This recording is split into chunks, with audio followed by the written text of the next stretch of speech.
And good afternoon, everyone. Let me sit down here. And welcome for joining the channel. I appreciate your time. Right here on ADAPT 2030. Moving over to gold past Shanghai Gold Exchange. ASEAN finance ministers, central banks ditching the dollar. Same time, Indonesia is moving away from anything Visa or MasterCard. German food prices hitting 22%. I need to feed these little guys this year. Feed's getting expensive. Going to move over to Sudan sorghum grass. My chickens, they won't eat the greens. Need to wait for seed unless I grow these mats here from barley. Need to find solutions for the world we're in because it does seem like it's about to come tumbling down in front of your eyes at lightning speed. Oh wait, we're already right here, right now.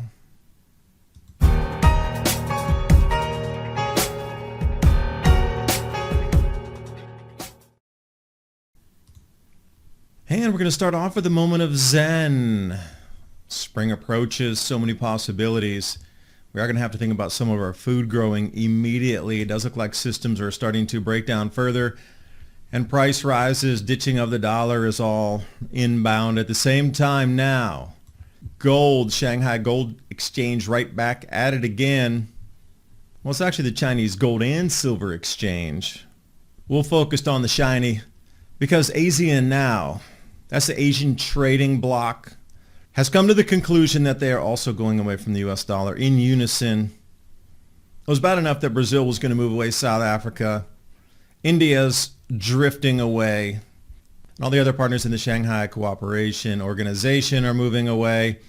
But all the finance ministers and central banks across Asia are going to settle transactions in the new BRICS currency. And leading the way is Indonesia, calling on the country to abandon foreign payment networks like MasterCard and Visa. And now a quick word from C60 EVO. With spring around the corner, it's a good time to stock up on C60 EVO's breakthrough anti-aging products. Treat yourself, your skin, mental focus, and deeper sleep to C60 EVO organic edible oils, skin serums, and hair renewal. Using Nobel Prize winning science, their lab manufactures and delivers pure C60, ESS60, the cleanest and most potent C60 products you'll find anywhere. Healthy food, clean water, exercise, and C60 EVO are your best defense for radiant health and longevity. Old dogs can learn new tricks. Cats love it too. Everyone benefits from C60 EVO. Enjoy 15 to 20% off your order for subscriptions and collection sets. Also, use the special code ADAPT2030 to take 10% off your order at checkout. I've used these products. I do believe in them. Also, feeling is believing, and they've got you covered. C60EVO.com/ADAPT2030. Click on that link in the description box below. And now on with the video. Use cards in the domestic banks, which will soon be backed by gold. And it's interesting how all that has evolved so quickly, really at lightning speed. You know, we weren't talking about this 3 weeks ago. We are now. It's on the tip of everybody's tongue of how quickly hyperinflation will hit. Now remember, we're in a much expedited and faster world than any time in previous history. So the events will play out much, much, much faster this time. So give it another few weeks and there might be a full transition into working models that have already set up and processed the first payments for energy into the Chinese gold-backed yuan. Already happened this week with France. So where it will go next, it's just going to scale, and as fast as it can scale is the quickness that the dollar will be relegated to the dustbin of history in terms of currencies. We have lost the world reserve currency status. I hope you know what that means, because for me, learning about it, it was shocking. It means hyperinflation.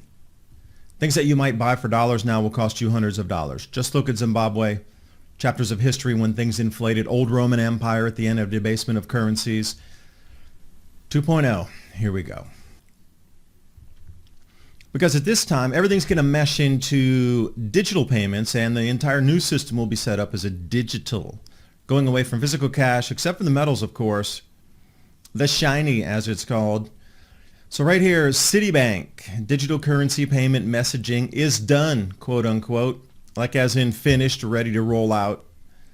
Panel at Citi Digital Money Symposium. You're going to start to hear about RLNs, which are regulated liability networks, where the idea is central bank digital currencies can ride aside and coexist on the same shared networks as bank deposit tokens. There's nothing physical there, and regulated stablecoins. Hey, but what were they talking about the whole last month? Oh, need to do away with all the stablecoins in the CFTC, removing all competition and barrier for this to be rolled out. There will be no second as these stablecoins and regulated tokens are unveiled to the public. And you'll see why this is the end of the era of this chapter of history. Great while it lasted. I love traveling in the cities. I loved going to all those countries. It's the most amazing time to be alive on this planet. But this large megalopolis, these giant cities, are not going to be the place you want to be from this point forward. Now, in the BRICS nations, possibly, things will go on as normal. But in the Western world, the currency shall collapse at some point. You do not want to be in the center of that mess.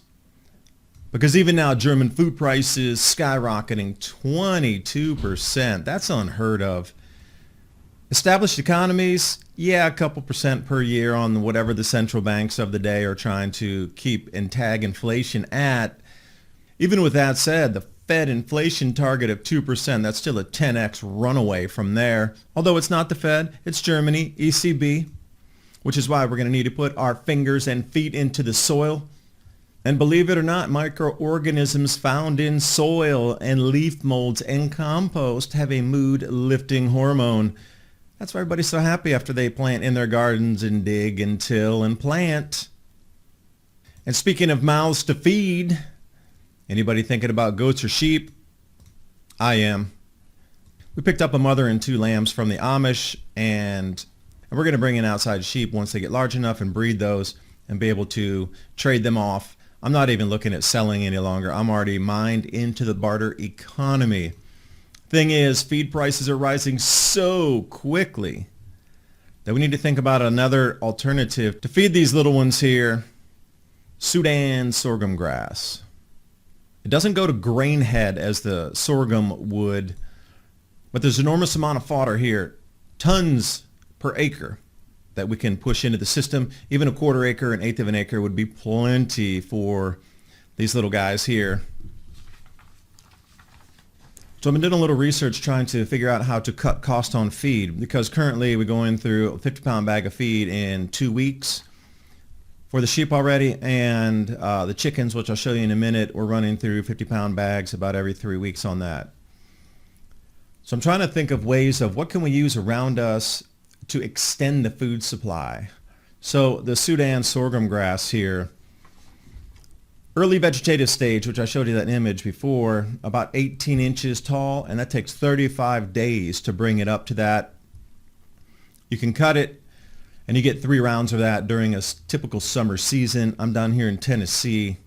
You need about 25 pounds to 30 pounds for an entire acre. But if we're only going to do a quarter acre, then you can shave that off. And then you'll have multiples to come for the next year if you know how to store your seed properly or share with neighbors.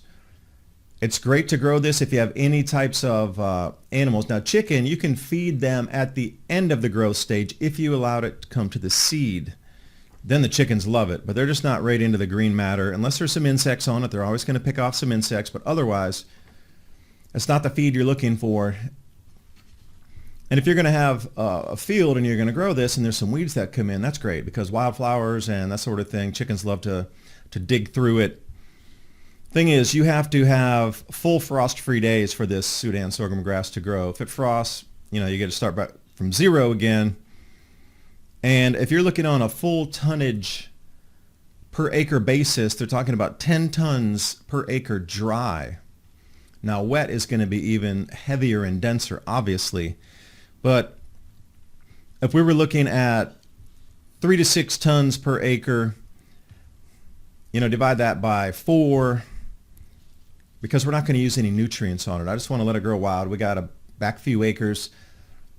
You know, wildflowers in the full field comes out and it grows anyway, so I know the soil's decent enough to just throw it out with very little management or care and just let it grow. So we're planning to at least get 1 to 2 tons of that off that 1/4 acre to feed the lambs and the mother. Eventually we're going to bring a few more in, breed them, again raise them, which is going to take time. Now if you can find a supplementary food source in addition to the protein seed grains to give them, that's going to be a huge win.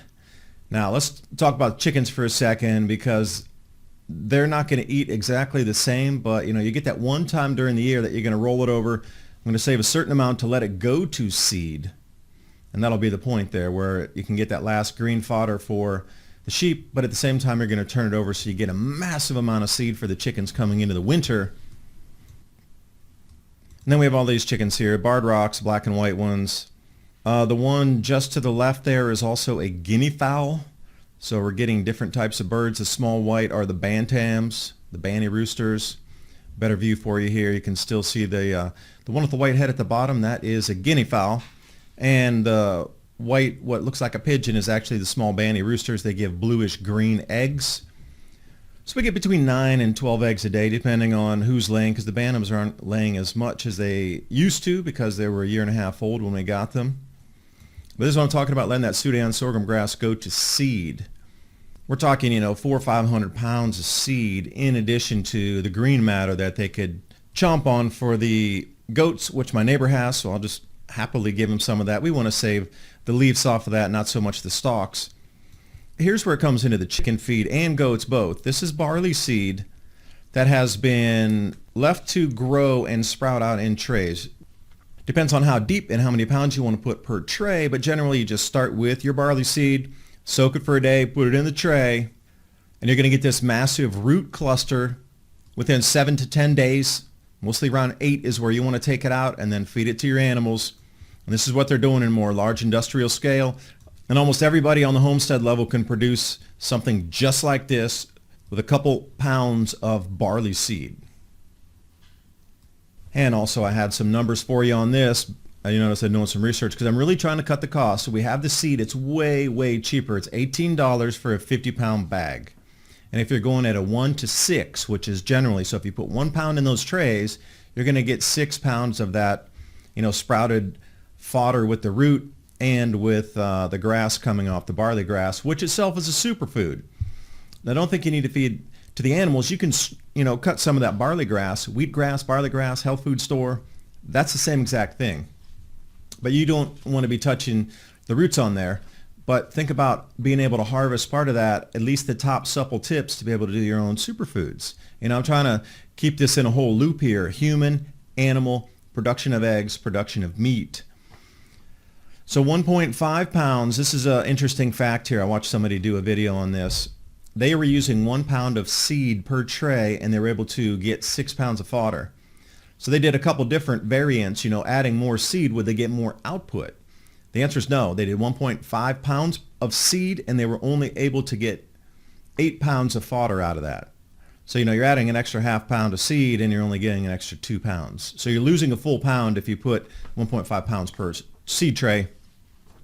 Now, oats, those are also usable. Wheat itself, but the wheat's getting really expensive. The wheatgrass, or if you're going to do wheatgrass, wheat's going to cost you considerably more. So, and a seed saving or cost savings, which seed to use, barley and oats are my choice for right now. Now that could change in the future, really could. But the Sudan sorghum grass, you're not going to want to, there's a coating on it anyway. You're not going to be able to sprout that out. You want to give it to your animals. The dry feed weight, if you're looking at just regular like seed and protein for the animals, it's about 40% digestible. But any of this fodder is up to 90% digestible. So, you're going to give them a good mix of the fodder and the seed, the feed. And that's really getting expensive as well. So the most economical there. Think about a 50-pound bag, for example. $18 is the cost currently right now at the co-op that I pay for barley for a 50-pound bag. I can get 32 to 34 trays out of that, and each tray will weigh 6 pounds.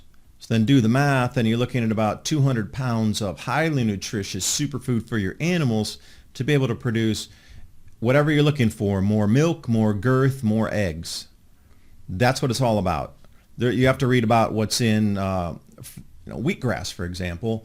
Barley grasses, that's why they're called superfoods. Now allow your animals to consume that in its whole form, and you can imagine the results. I'm trying to produce more with less input. I know I could go out and, scrape an acre, plant the barley, but then you need to care for it. You need to put the nitrogen, and I'm not into putting 150 pounds of nitrogen and buying 3 50-pound bags of 4500 or whatever, and then mixing in some phosphate and, try to keep it all to grow up to get the fodder and then feed it to the animals. That makes no sense for me. To go from the seed form into a germinated grass is the fastest, easiest, very little infrastructure you need to build. Again, the Sudan sorghum grass, just throwing it out there. Basically, I'm going to till it. I got something for the back of a tractor. Just scrape it really easy, 2 inches deep, and just broadcast it by hand and let that stuff take off. Usually the night that there's going to be a storm, throw it out there. Minimal input, maximum output. This is where we're going to go, because you can always get bulk grains unless there's a famine. So getting bulk grains is going to be super easy to come by. Any co-op has that. So this is what I've been doing for the weekend, is trying to get my method to the madness, because finally it's warm enough for us to start planting. And I'm really thinking about next week or in 2 weeks to get that Sudan sorghum grass in the ground. And this type of knowledge and skills we're all going to have to do. So the early bird will get the worm on this one. TrueLeafMarket.com, Heirloom and organic seeds for any grow zone on the planet. That link's in the description box below. Excellent quality seeds. Germination, always above 90%. I really like it. That's why I'm suggesting it. I wouldn't suggest something that was junk, because I don't want you to waste your time or your money. True Leaf Market, excellent seeds. Also storable foods. My Patriot Supply and Adapt 2030, 3-month emergency food supply. Keep your calories up while you're doing these tasks if the supply chains break down. That link's also in the description box below. It's a great way to support the channel. I do thank you for watching. Hope you got something out of the video, and I'll see you next time.